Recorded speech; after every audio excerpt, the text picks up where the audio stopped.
Hello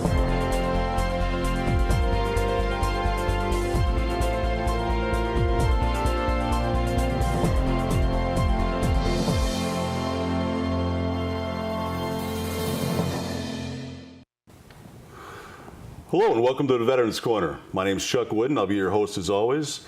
The Veterans Corner is a show dedicated to our veterans, their families, and all those who support our veterans. This is actually our 79th show. And with us today, joining us from the Connecticut Trees of Honor in Middletown is Sue Martucci. Sue, it's a pleasure to have you. Thank you. Thank you. It's actually, you're not. You've been here before. Yes, quite a few years ago. A few years ago, when the Trees of Honor was actually before it opened up. Before it was built, I believe. Yeah, it was yes. right around the time when you broke ground, I think. Well, I tell you what, I'm not going to say another word. We're going to let Sue tell us all about it. Where is the Connecticut Trees of Honor Memorial, and what is it, and where is it located, I should say? Okay, well, the Trees of Honor Memorial is a beautiful, beautiful memorial that was built in the last 4 or 5 years in Veterans Memorial Park in Middletown, and a little bit tucked away. Yeah. So you'd find it, if you know where Palmer Field is on Route 66 in Middletown, the ball field, the park is right behind that. It's just a lovely little park. The memorial itself is built around a pond that we constructed that has a nice fountain in it. It's a circular design. It honors our 65 servicemen and women from Connecticut who were killed while on duty in Iraq and Afghanistan while they were deployed. So we honor all of them from all over our state in this one memorial. Yeah, one of the questions that was brought to me, and last time you were on, it was 65. I was trying to remember if we have lost anybody since then. Is it still at 65? It is at 65, yeah. Yes. I say still. Thank God it's still at where it is. Well, it might have been fewer numbers when we were on, yeah. But I don't recall at the time exactly when we were on. Yeah, and it's like you said, it's tucked away. It's actually in a residential area. It is. Yeah, I mean, if you come up, you go past Palmer Field, right. You take the left. I don't know what street that is. Newfield, Route 3. Yeah, Route yes. 3. Then you go over the bridges, and I think it's one of your first lefts. You're right. See, it's been a while, but I was there for the groundbreaking and after it opened up. Well, the city has a swimming pool there, and there's picnic facilities, so it's used quite a bit. Yeah. Cross-country teams do their thing there. Yeah, how did the idea for the memorial come about? And one of my questions was, when was it built? We've already established that. But how did the idea come about? Well, it came about gradually. It's a little bit interesting. My daughter served 2 long tours in Iraq. I was a single mom at the time, so it's hard to be alone when having a kid overseas serving in a war zone. So she gave me some ideas to keep busy while she was away, and one of them was her recommendation to join a Blue Star Mother chapter. And the Blue Star Mothers is a national organization, congressionally chartered, a service organization. Well, I looked it up. We didn't have one in Connecticut, but there was one being formed, so I kind of helped the other lady that was really instrumental in getting it going. We got it up and started. And right after we did, we started to attend services for these same fallen that we're honoring in the memorial all over the state. Yeah. And we went as a group, and we worked with the casualty assistance officers for each of the fallen, which allowed us, when the families wanted it, to meet the families before the general public, if it was a wake or a calling hours. So we had a little bit of one-on-one time with the families, and I guess it was something I never expected to do as a Blue Star mom. Yeah. I knew we'd pack boxes for the troops and do ice cream socials at the VA and things like that. But it was the right thing to do, definitely. But it was also gut-wrenching. Yeah. And the more we did it, the more I read about our fallen one by one as we lost them, was the kind of the plea from the parents there.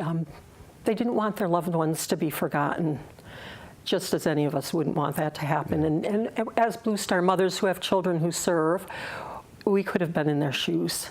So it just sort of came to me that it would be nice to do something here in Connecticut to honor these servicemen and women and to comfort their families. Yeah. And I had no idea what it could be. It was just something that kind of settled into my heart and wouldn't let go.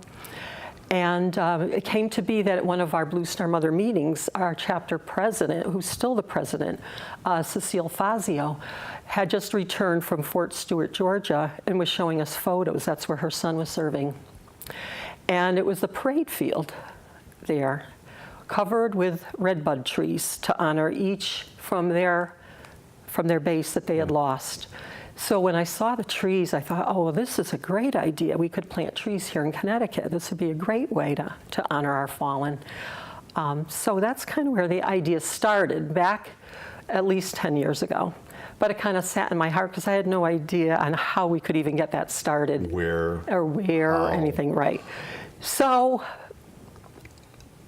the beginning of 2011, January 11th, 2011, I just found a couple ladies that were veteran supporters, had a grandson who was serving, another lady, Ann Walsh from Windsor, who packed boxes for the troops and was big with Win TV, Nancy Roussel from Windsor also, whose grandson was serving in the war zones. We got them together. Also Jean Risley, who was pretty instrumental, I think, almost solely in building the State Vietnam Memorial up in Coventry. Yeah. So Jean and the other two ladies and I, we met in Windsor. We got the idea going. We kind of cemented what we wanted to do and had to figure a plan on how to do it. But, you know, kind of fast forward, we found a landscape architect that would help us. And we incorporated and we started filling out paperwork to become a nonprofit. And we started fundraising because we knew we needed money. Yeah. Yes, definitely. It's a big process. Yeah, it is a long process. For a project and it's a learning process, so I did learn a lot. Yeah. But it was so worthy. It was so important. I don't know how many years, but I know it was decades and decades after World War II that the memorial was built in D.C. And at that point, they were doing honor flights to bring the ailing, aged World War II service members down there to see their memorial before they passed on. So we thought something here in Connecticut we've got to do it here. We couldn't rely on the government to do it. We wanted to do it ourselves.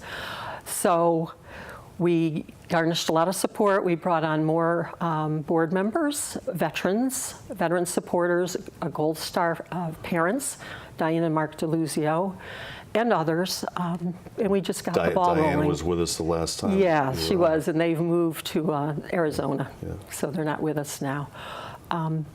But we actually had a groundbreaking ceremony in 2012, and we started construction in 2014. And that first year, with the wonderful efforts of so many volunteers and companies and individuals and veteran organizations and trade organizations, we constructed the basic layout of the memorial. Yeah. And put the trees in and the monuments. There is a granite 3-foot-tall monument for each of our fallen that has their laser etched photo on it and all their military material. Yes, military information.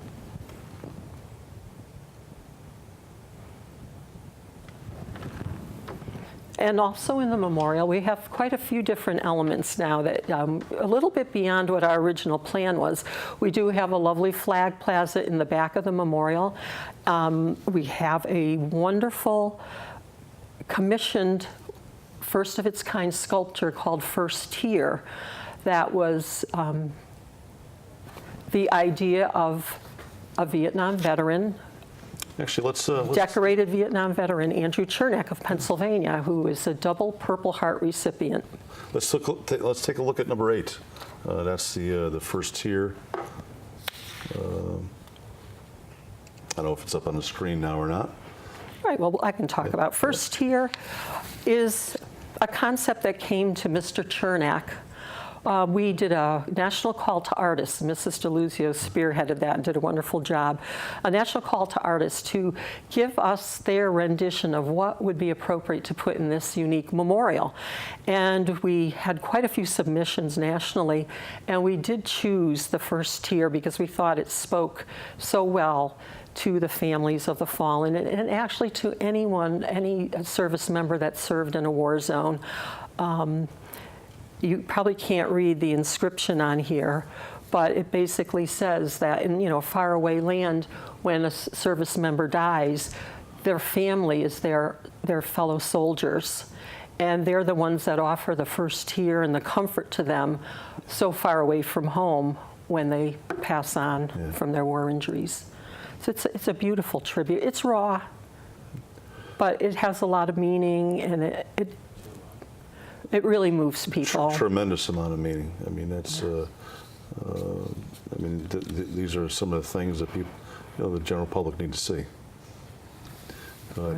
You were talking about Blue Star mothers and families, and that's pretty much families that do have loved ones serving. Yes. In war zones. Right, and when one is lost, they become a Gold Star parent. So a lot of times you'll see them with a little pin, but that's the meaning of being a Gold Star family member or parent, is when you lose a child in service. Yeah, I was just talking to somebody just the other day, and they had no idea what all that meant. Oh, so it's good for shows like this to get it, get the word out to let people know what Blue Star means, Gold Star means. Right. We've got. I don't know if this was one of the photos with the flags. Yes, in our flag plaza. Number 9, that's the flag plaza. Yeah, the flag plaza in the back of the design behind the pond contains the first tier sculpture, and all around it are engraved bricks that people donate. They fill out a form. It can be to anybody for any reason. Most people do it to support someone in their family, a veteran, someone that they know or loved who served or was killed in war. But anybody's welcome to fill out an order for an engraved brick. And there's hundreds and hundreds of them around the flagpoles and around the first tier sculpture. Yeah, it serves many roles as far as the bricks. It's a fundraiser. Right, it helps support the memorial upkeep and maintenance. It maintains 65 trees, and we have had our struggles with the trees between weather and insects and that type of thing. So, have you had to replace them? We've had to replace many trees for various reasons.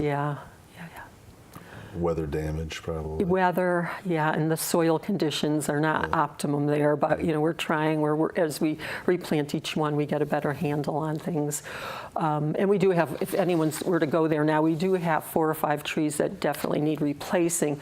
But in the heat of summer, it's been always advised to try to plant them in spring or fall. So they looked great in spring, and they kind of just withered out on us. So we will replace them in September. There's 65 trees. Yeah, it's a lot. To keep up. It's the law of averages. The insects and, like you said, weather and everything else. What are some of the features of the memorial? We have picture number 4 that shows the beautiful entrance plaza to the memorial. And this entrance plaza was built by and donated almost totally by a local company here in Hartford. To construct this entrance plaza, which consists of 2 tall pillars, and we have put plaques on them, kind of informational and story plaques.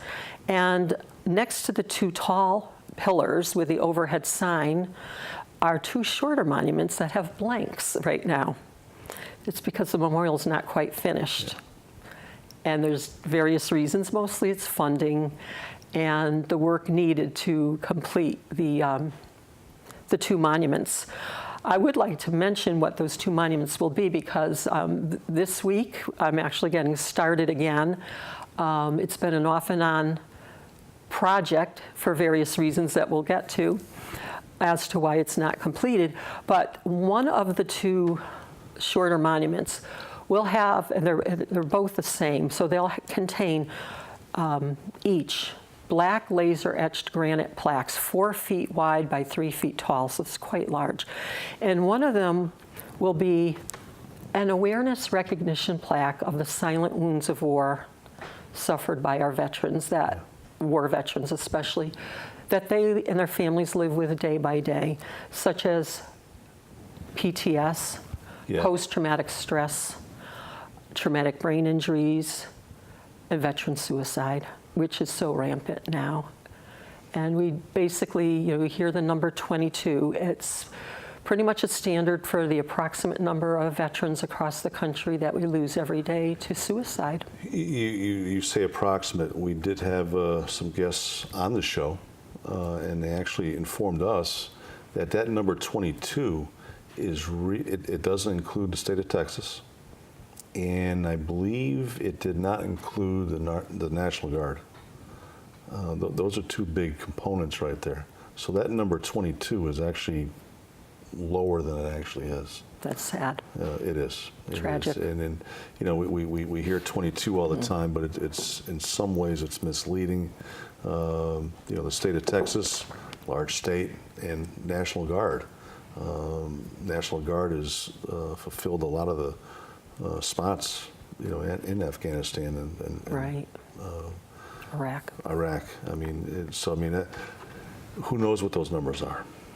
So the numbers that we've been given is, from what I've been told, are not as accurate as we think they are. Unfortunately, it's in the wrong direction. You've got the big pond, right? Yes, Mayor Drew was pretty hot to have a pond in the memorial. It wasn't part of our original plan, but the more we heard about the idea, we thought that would be perfect. So the whole memorial design was built around that pond. And then getting back to the other matching plaque that'll be in the entrance plaza, it'll be a plaque to honor our military working dogs. So when the memorial was first conceived and all the components put together, we always wanted to have a tribute to honor our working dogs, our military dogs. And we were very, very fortunate this spring to see Sergeant Stubby come to the Trees of Honor Memorial. It was not planned, it wasn't part of the design, and it was totally almost unexpected, but it's a very neat little story that we'll get to when we talk about Sergeant Stubby. One thing I forgot to mention to the viewers is that this is actually a two-part series. Okay. The second part is going to be all about Sergeant Stubby and the history and everything that goes, the whole story. Great. People need to hear it. Yes. Thank you. I know you've put a lot of work into that. We've talked quite a bit on the phone. Yes. It's shows like this is able to get all the hard work that you've done out into the public. Well, with a lot of hardworking people, hardworking, dedicated people. Yes, thanks, Chuck. But I think we've already. One of the questions I wanted to ask you is the memorial completed? And I think we've already answered that question. There's still more to do. Basically the two plaques that we want to add to the entrance plaza, and we do have a unfinished low wall, semicircular wall around the back of the flag plaza that needs a cap on it. Okay. Probably a flagstone or something of that nature. So we do need to have that capped, and then pretty much our whole design will be completed. That we're thrilled about.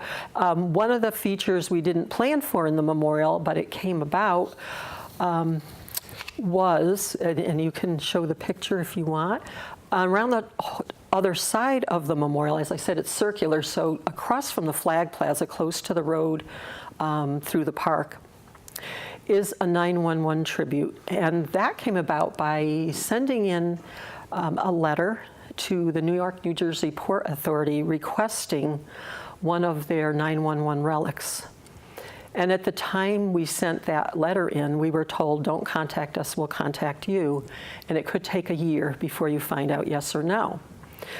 So in April of 2016, if I got the email and the letter, saying that we were awarded one of the very, very last pieces of any kind of relic that they had to give out from the 9/11 tragedies. That would be in picture number 6. So what we flash that up got on the was screen. a double twin rail Yeah. from the train that ran deep down under the 911 building. Subway area. Yes, Yeah. the subway, right. And the interesting thing is 2 subway cars were entombed in great condition, almost unscathed. They were in some type of a iron tunnel. And when they finally excavated them, they were donated. And I believe it's New Haven Trolley Museum. There is one in the Yes, New Haven. Got one of those cars. So that car actually ran on this piece of track that we have in the Trees of Honor Memorial. If you show picture 7 to the viewers, that's a close-up of the plaque for the Twin Towers. Yes, the wording about what happened that tragic day, about the different planes that were commandeered and then crashed, and a little bit about the number of people lost and how we got this coveted and very much appreciated relic.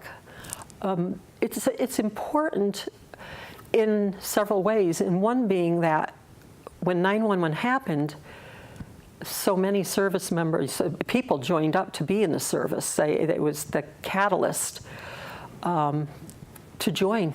Yeah. The recruiting stations definitely filled up after that. Yes, yes. And it's a patriotic wonderful duty. reminder. I mean, these 911 artifacts are all over the country in firehouses and museums and police stations and public areas, little parks. And there can't be enough because people will forget. I mean, the kids today who graduate from high school, they weren't born or just babies when 9/11 happened. It's a great reminder. Yes. And a lot of us need reminders. We do, and future generations will need the education, the reminders. So, for people to come to the memorial and honor and reflect on the 65 from our state who gave their lives in service to our country, to see the 911 relic, lighten it up a little bit with a little handshake with Sergeant Stubby, Yeah. and sober it up a little bit with checking out the first tier sculpture. It's a lovely place to visit. It's a peaceful, Very peaceful. solemn area. I mean, I was down there once after most of it was completed, and it's been a while since I've gotten a chance to get down to Middletown. Hopefully, I'll be doing it soon. After it took a show like this to get me back and jump in the car one of these days to get down there. But for the viewers, it's really a great place to visit. It should be on the list of places to see here in Connecticut. Well, and it will be when we get some signs and requests for signs for the DOT to put those brown signs up on the major roads that will direct Route people, 9. yes, and 91, direct people to the Trees of Honor Memorial. And also, to top it off, the Middletown veterans just constructed, I can just hold it up, a brand new military museum. It's not furnished yet and open to the public. The building was just completed. And 2 weeks ago, their wonderful addition to the museum was this Vietnam-era Huey helicopter that was craned in and put on its pedestal right next to the museum. I know Ron, was it Ron Organic? Yes, Ron Organic's the president of the museum. Ron, we've talked about him coming on the show. Ron, for real quick preview of when he does come on, he was the original Veterans Corner here in the state of Connecticut. Oh. I think he started back in 1993. I've been trying to get a hold of him. It'd be great to have him on board. How can people contribute? Well, people can contribute by purchasing an engraved brick, bricks. making a donation. They can also go to, I'll get to the Sergeant Stubby website, but the family of Private Conroy, the descendants of Private Conroy, started a website called sergeantstubbysalutes.org, which is really awesome. But people can go to our website, and it's www.cttreesofhonor.com. And we have a page where you can make a donation by PayPal or send in a check. And this would help to complete the memorial and help with the ongoing maintenance expenses for the memorial. We put mulch in once or twice a year. Every hero bed gets new mulch. We have spraying, fertilizing. There's also 3 beautiful gardens in the memorial. 2 are right near the Flag Plaza, and they're tear-shaped rose gardens that were designed by the Middletown Garden Club, and they helped with the installation, as well as the Aetna veterans, the Vets Club, last year. And this spring, Middletown Garden Club also designed another beautiful garden right to the left of the entrance plaza. So lots of weeding. Besides donations, if anyone would like to help out, it's a labor of love. We need constant weeding. A lot goes into it. A lot goes into it. Yes. I mean, it costs a lot to maintain something like this. Yeah, it does. And obviously, like you said, volunteers. It's always nice to be able to get folks to come down and just help, even if it's picking up trash in the area. Yes. I mean, we can continue on this, and we are going to. We're going to have a part 2 of this series. Okay. Believe it or not, our 25 minutes is up. I think we covered everything. Yeah, it goes pretty fast. It was great to have you back, Sue. It really was. Thank you, and thank you for your crew for wonderful job you do to raise awareness for everything to do with our veterans here in Connecticut. We're going to see Sue again on the next episode. We're going to be talking about Sergeant Stubby and talk more about the park. That's all the time we have. I want to thank again our guests for being here and the viewers for joining us. I'm Chuck Wooden. See you next time in the Veterans Corner. Good night.